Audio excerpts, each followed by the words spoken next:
Billionaire CEO tried to evict a poor black waitress until she revealed who actually owned the building. He slammed the door so hard the rain jumped. The bistro went quiet like a breath stopped in the throat. A man in a dark suit filled the doorway, sharp as a broken promise. He moved with the certainty of someone who believed paper could wipe people away. "Who runs this place?" he demanded, and his voice cut the room in two. Mariah Lewis set the ceramic cup down with a calm that did not belong to the heat in her palms. She had served hundreds of frantic customers, but she had never been faced with a man whose presence announced eviction like an omen. "You can tell me," she said. Her voice was low, hard, and steady, the kind of voice people listened to when there was no time for sentiment. He smiled like a blade. "I'm Peter Caldwell. Caldwell Holdings. I've bought this building. You have 30 days to vacate." The word vacate landed like a verdict. A veteran regular choked on his coffee. A mother tightened her baby against her chest. Soup cooled in bowls, forgotten. Mariah felt something heavy stir in her chest. Not fear, not exactly. Something older, a memory like soft steel. She thought of her grandmother's hands, small, knotted, forever folding receipts into neat piles. Rose Lewis had taught her how to count value beyond price tags, how to keep records as if they were armor. People around the counter muttered, "No, you can't do that. This place is ours." The man's briefcase clicked shut like a threat. Peter's calm was surgical. "The sale closed last week. You can take the relocation package. We make the process easy." He said easy, as if housing were a transaction devoid of families, of nights when a rent notice meant sleeplessness and shame. Mariah kept her hands on the counter. She thought of the lease in her apron drawer. She thought of the stack of unpaid bills, folded like wounded birds in her apartment. She thought of Tony, her sister, who worked nights and took care of a neighbor's kid. She thought of a ledger her grandmother hid in a Bible, an old habit, a private contract embedded in memory. "You bought it from who?" Mariah asked, every word measured. "Raymond Locke," he answered, as if the name settled everything. Mariah's mouth tightened. Raymond Locke had been a landlord with a long shadow. Stories about him came wearing the same tired suit as the man in the doorway. But Mariah remembered other things. A photograph on the bistro wall of Rose, smiling by a pot of soup, the way the light used to fall across those tiles, and a deed tucked behind that frame that had always felt like a promise only a few people knew how to read. Her hands moved before her brain could argue. She walked to the photo, lifted the frame as she had done 100 times to dust the glass, and slid her fingers behind the cardboard backing. There, taped with old yellowed Scotch tape, was a folded piece of paper thicker than the years that had housed it. A deed, an original trust document, the Rose Lewis Trust, dated 1998, bearing signatures, stamps, the quiet authority of papers drawn by someone who had learned how to make small things last.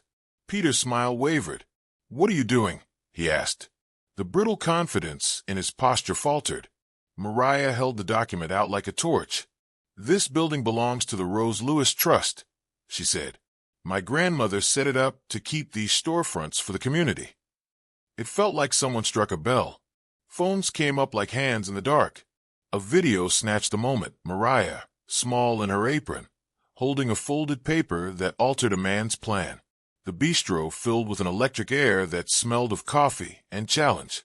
Peter's lawyer, who had arrived with an attitude like a second suit, scanned the paper with the intimacy of a man excavating something he hoped didn't exist.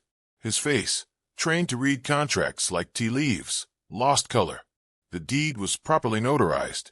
The trust contained a preservation clause requiring any sale to include explicit approval by a steward committee designated to protect community tenants and small businesses.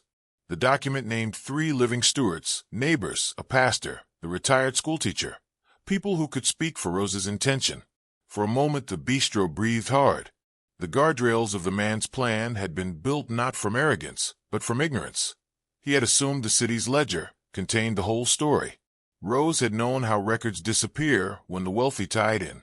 Deeds get misdescribed. Trusts become footnotes. Memory is treated like a convenience rather than a right. So she had hidden the deed where she knew it would be found by someone who knew how to look. Behind a photograph in the place, she fed the city's quiet. Peter recovered enough to speak, his voice thinner. "There's always legal maneuvering," he said.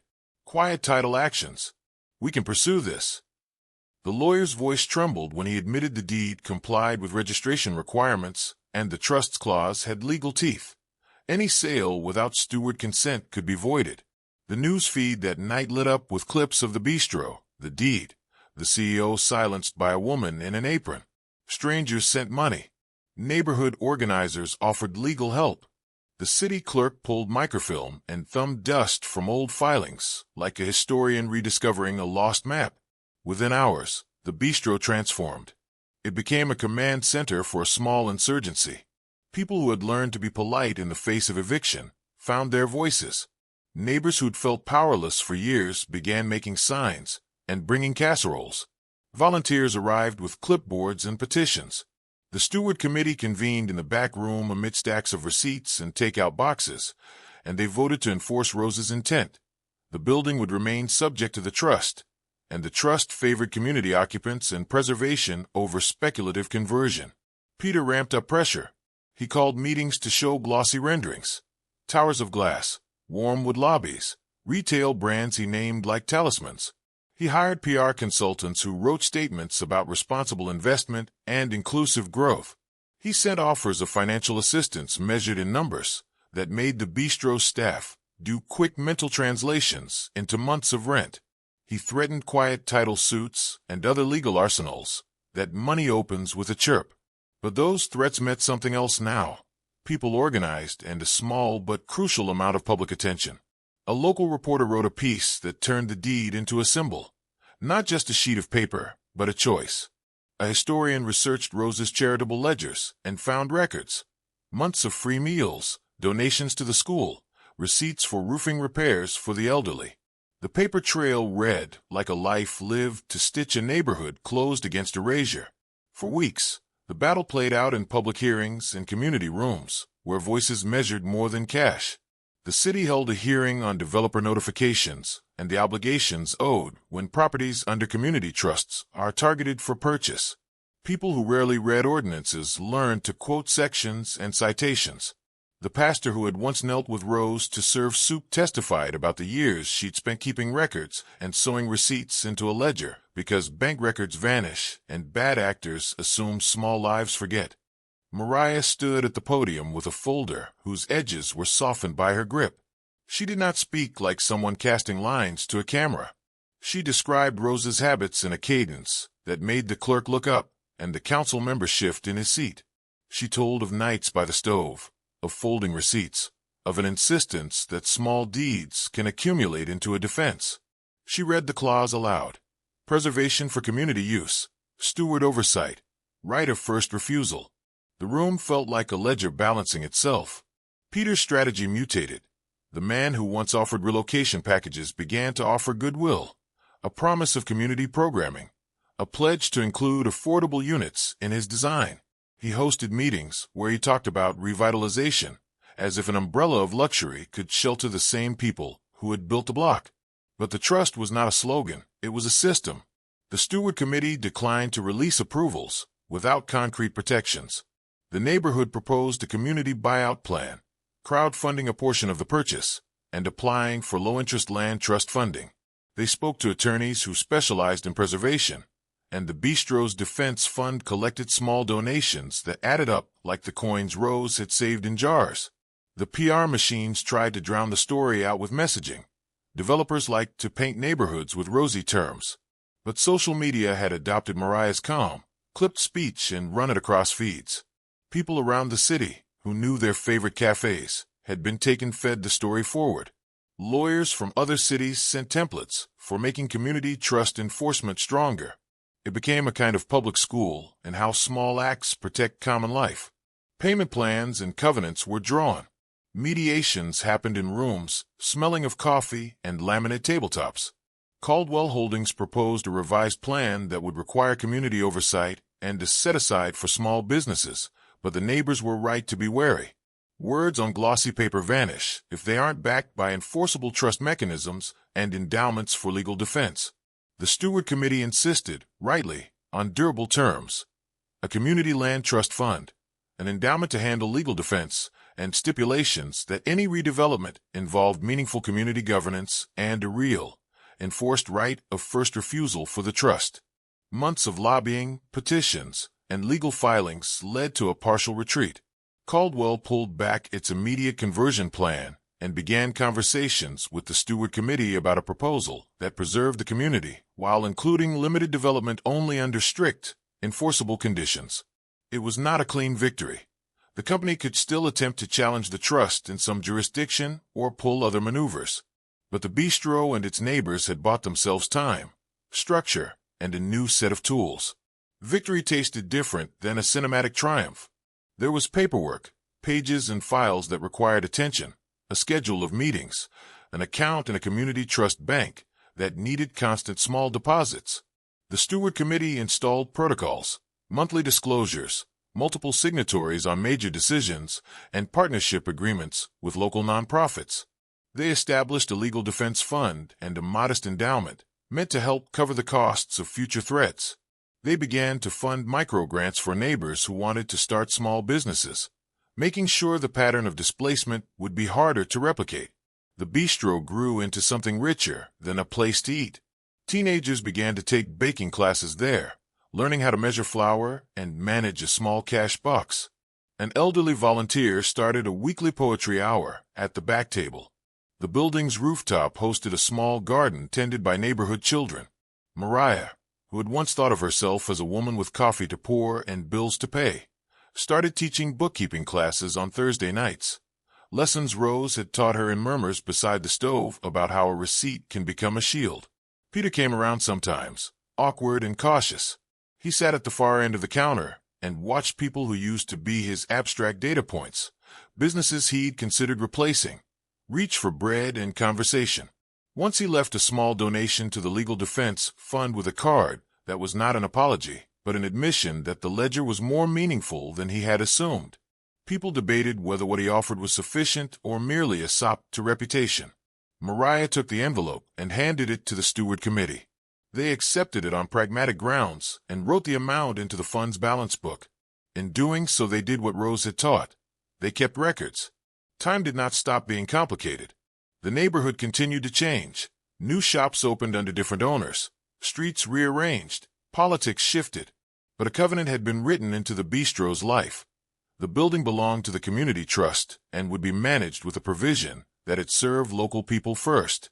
That covenant changed the way developers approached the block, not by scaring them away, but by asking them to operate differently if they hoped to build.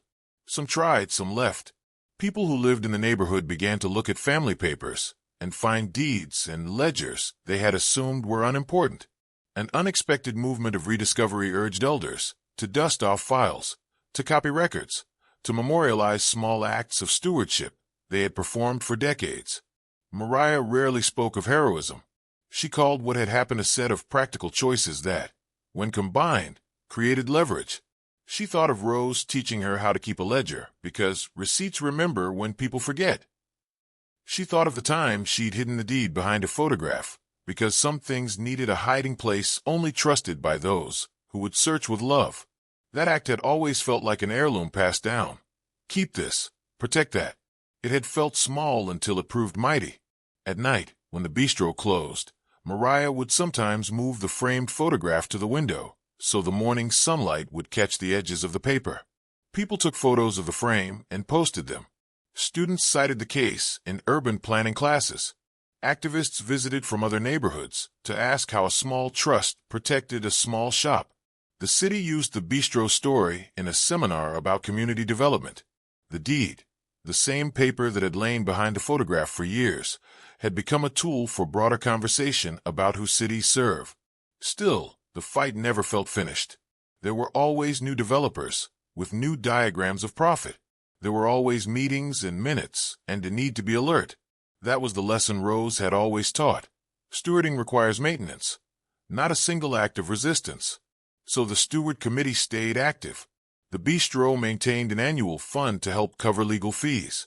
They recorded minutes faithfully and posted them publicly. They kept a reserve, and they taught neighbors how to archive paper and digital records with the same seriousness used by bankers. because small lives can be protected by the same diligence that protects big assets. People began to feel differently about the bistro. It wasn't simply the place that was saved. It had become a classroom and a hub, a small brick node in a larger network of neighborhoods that had learned not to accept displacement as a natural law. The barista taught a teenager to make a perfect espresso. The elderly man who used to sit at noon shared crossword tips with a student who needed a little patience. The building's rooftop garden fed a soup kitchen that Rose had once helped start. The committee allocated tiny grants for aspiring entrepreneurs so that young people who created businesses wouldn't lose them the day a developer drew a new plan. There were tiny rituals of joy. At holidays, the bistro held a community meal where no one was turned away because their wallet was thin. They celebrated anniversaries of the trust's registration with little cakes and a reading of Rose's notes. Mariah watched as families returned again and again, and as neighbors volunteered for tasks that had once been private. Sweeping the stoop, repainting the sign, teaching a kid to knead dough. It was exhausting work, layered with real concerns about rent and healthcare, but it was work that mattered to a lot of people in the specific and luminous way that small acts of care do. Years later, a student wrote a paper about community trusts and cited Rose Lewis as an example of how ordinary lives preserve extraordinary things. A city council member referenced the case when arguing for clearer policies for recording community-led preservation instruments. The bistro's story nudged policy, not by one dramatic law, but by a dozen small changes in practice that made it easier for other neighborhoods to organize and protect themselves. One late afternoon, after clouds had cleared and the air smelled like new bread, Mariah stood behind the counter and watched a small child stack empty plates with great seriousness. "Why do you do this?" the child asked as he arranged them like a tower. "Because people are the building," Mariah said. "Paper helps us remember that." He looked up at her, wide-eyed in the way only children can be, as if the explanation was also a secret. She thought of Rose then, of the woman folding receipts and slipping them into a Bible. She had been a keeper of small things, recipes, ledgers, minutes of meetings that happened at the sink while the kettle steamed. Rose's stewardship had been quiet, precise, and patient. It had not promised to stop change. Instead, it promised to give the neighborhood a say in the nature of that change. At dawn a season turned. The neighborhood still woke to the clatter of delivery trucks, to the dog walkers who argued gently with their pets, to the baker who shaped morning loaves. Mariah rose and opened the door, sunlight slicing the steam from her espresso machine. She thought about Rose and how ordinary choices had built an unusual shield. Citizens and strangers still came through the door seeking warmth, conversation, sometimes a job referral or a quiet place to write. Every conversation was a stitch sewn into the fabric of the block. She did not imagine that her small ledger or her grandmother's careful ink would topple systems alone. She knew instead that the ledger invited others to remember, to act, and to keep records of their own. The world would keep turning. Developers would still dream in glass and angles. But here, within the red brick walls, people had learned how to hold each other. They had turned a piece of paper into a promise, and a promise into habit. That, she believed, might be the most stubborn kind of power.